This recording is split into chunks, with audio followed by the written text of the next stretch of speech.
elemento a nivel espiritual, porque evidentemente no estamos hablando acerca de un espacio físico de piedra, de ladrillos, sino estamos hablando de un espacio eminentemente espiritual, el templo, aquello que es la esencia, es la vasija, es el contenedor de la chispa divina.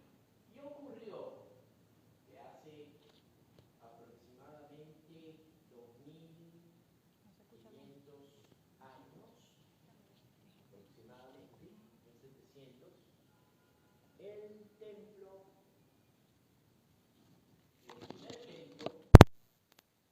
fue destruido por los babilonios, y el segundo templo hace 1900 y pico de años, casi 2000, en el año 68 de la era común.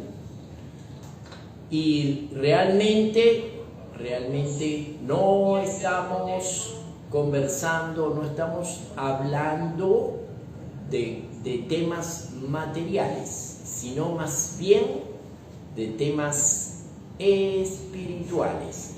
¿Por qué se destruyó el templo? Eso ocurrió como un evento externo, pero realmente la ruptura, la destrucción, la desolación ocurrió adentro, ocurrió en los corazones de los individuos que en esencia van conformando un grupo, una sociedad, una colectividad.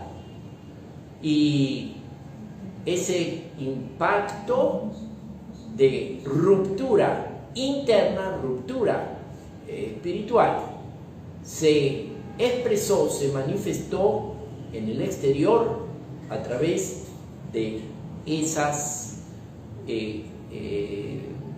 edificaciones que tanto los babilonios como los romanos en un momento dado de la historia destruyeron. Es decir, no estamos recordando el hecho cronológico histórico, sino el evento espiritual.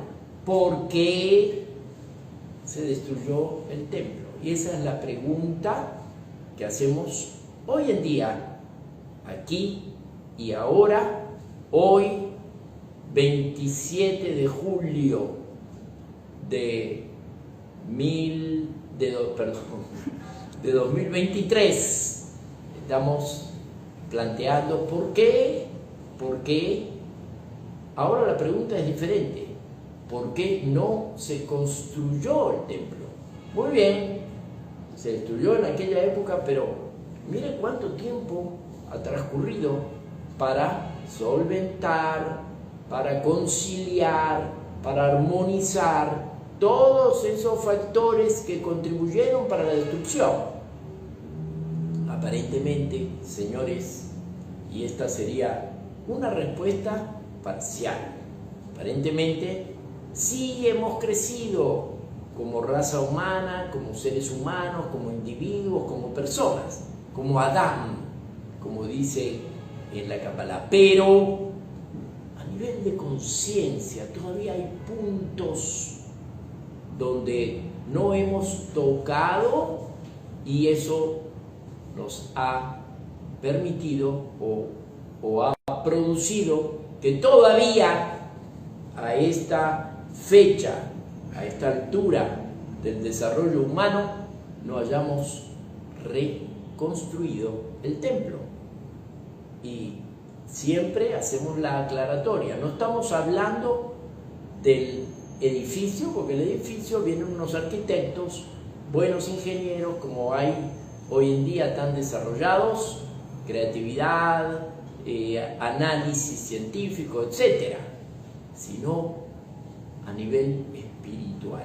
¿Por qué todavía nuestro templo está muy bien, se está moldeando, pero todavía no está consistente, no está fuerte dentro de nosotros, porque si así fuere, habría un grupo monolítico de la humanidad que ya hubiera puesto en funcionamiento una visión, una estructura diferente para la convivencia humana. Entonces, la pregunta es: ¿qué tenemos que hacer?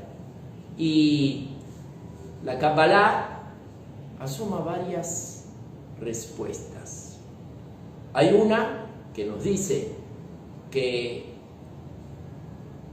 el alma tiene 613 partes y nosotros, a través de realizar acciones que la Torá, la ley, la Biblia, los primeros 5 libros nos indican, estamos iluminando cada uno de los factores espirituales que constituyen el alma. 613 partes, de las cuales hay en activo, en acciones que tenemos que dinamizar, hay 248 partes que son activas, energía pura, y hay 365 partes que actúan como vasijas receptoras. Curioso, este número de 365 coincide con el número de días que constituye el calendario solar. El ciclo solar tiene una elíptica, un traslado de 365 grados o 365 días. La Kabbalah, los cabalistas estudiaron y dijeron: evidentemente, cada mandamiento que aparece en la Torá, dijimos 613, que son las 613 partes del alma, cada mandamiento está vinculado a un día en específico, porque son 365 mandamientos de recepción de vasija, y por lo tanto cada uno de ellos se vincula a un día del año. Y en una exégesis de un cabalista explicó que este día, que es el 9 de Av, calendario lunar, donde se destruyeron los 2 templos el mismo día, y las coincidencias no existen, sino que hay una sincronicidad divina, ese día ocurrió uno de los eventos y acontecimientos que están expresados en el Génesis, cuando nos cuenta la historia de Jacob. Jacob, mediante una estrategia, logró recibir la bendición de su padre, y eso ensañó a su hermano Esaú. Luego ellos se reconciliaron. Previamente a la reconciliación ocurrió un encuentro entre Jacob, hombre terrenal, y una entidad espiritual, un ángel. Ambos confrontaron, lucharon, y Jacob venció. Al final, el ángel dijo: suéltame porque me tengo que ir, porque ya me toca las alabanzas y las bendiciones al Creador. Y efectivamente Jacob lo dejó ir, pero le dijo: me tienes que bendecir. Y otra bendición fue sobre Jacob, que ahora ya no se llamó más Jacob, ahora se llamó Israel, pueblo de Israel, directamente contacto con Dios. Sin embargo, en esa controversia, en esa lucha, ocurrió que el ángel golpeó a Jacob en el muslo, en el tendón, de la pierna izquierda de Jacob. En hebreo se dice Yerej, y Yerej quiere decir como una columna, ¿sí? Es decir, que el ángel golpeó la columna central, la columna vertebral, la columna que sostiene al pueblo de Israel, que es nada más y nada menos el centro de reunión de Israel con el Creador, el templo. Entonces, a partir de allí hay un mandamiento de que no podemos ingerir de ese alimento, de ese nervio, vamos a decir, de ese tendón, ¿sí? No podemos comerlo. ¿Por qué? Porque es el recuerdo de esa lucha entre Jacob y el ángel, donde realmente Jacob salió herido. Es decir, años después, esa herida se expresó en la destrucción del templo. Entonces ahora vamos a hacer un poco cómo se debe hacer desde el punto de vista médico. Si queremos sanar una enfermedad, tenemos que ir a las raíces. Entonces, ¿cuál es la raíz de la destrucción del templo? Algunos sitúan a un hecho posterior, donde los espías regresaron de investigar la tierra ofrecida, la tierra prometida al pueblo de Israel, y ellos trajeron un mensaje desalentador, y ese día todo el pueblo se puso a llorar, muy pesimista, y Dios dijo: ustedes están llorando sin sentido, con el tiempo van a llorar con un sentido. Ese día era 9 de Ab. Pero nosotros vamos a ir a las causas. Es decir, la causa es que esa lucha entre Jacob y Esaú. Porque si realmente entre ellos hubiera existido el entendimiento, hubiera existido el amor fraternal, la armonía, realmente no hubiera ocurrido ese hecho que después marcó, según nos explicó este cabalista, marcó la destrucción de la columna vertebral del pueblo de Israel. Entonces, vamos a las causas, señores. ¿Cuál es la causa? La causa todavía más profunda es el egoísmo. Los seres humanos, en tal de favorecerse a sí mismo por un sentido de carencia, de que, entre comillas, me hace falta. ¿Por qué me hace falta? Porque no tengo certeza en el Creador. Así dicen las personas. Al no tener certeza en el Creador, como ocurría, por ejemplo, con el maná,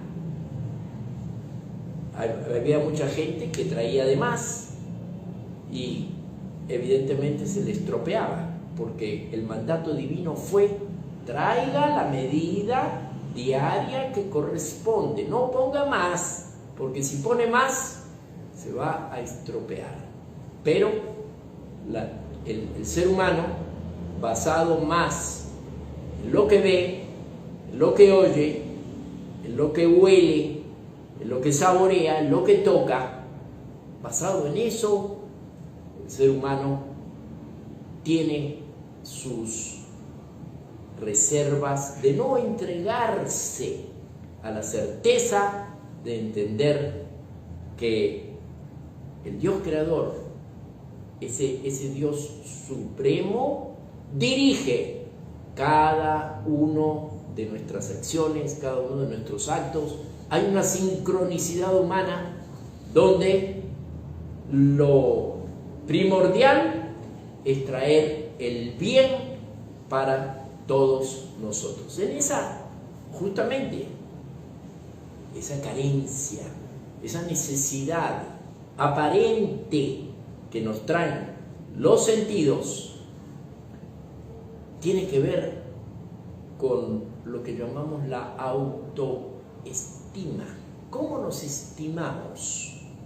Si sentimos la completitud, nos sentimos que estamos llenos, que no nos falta nada, que no hay necesidades, que no hay requerimientos, porque todo es lo justo.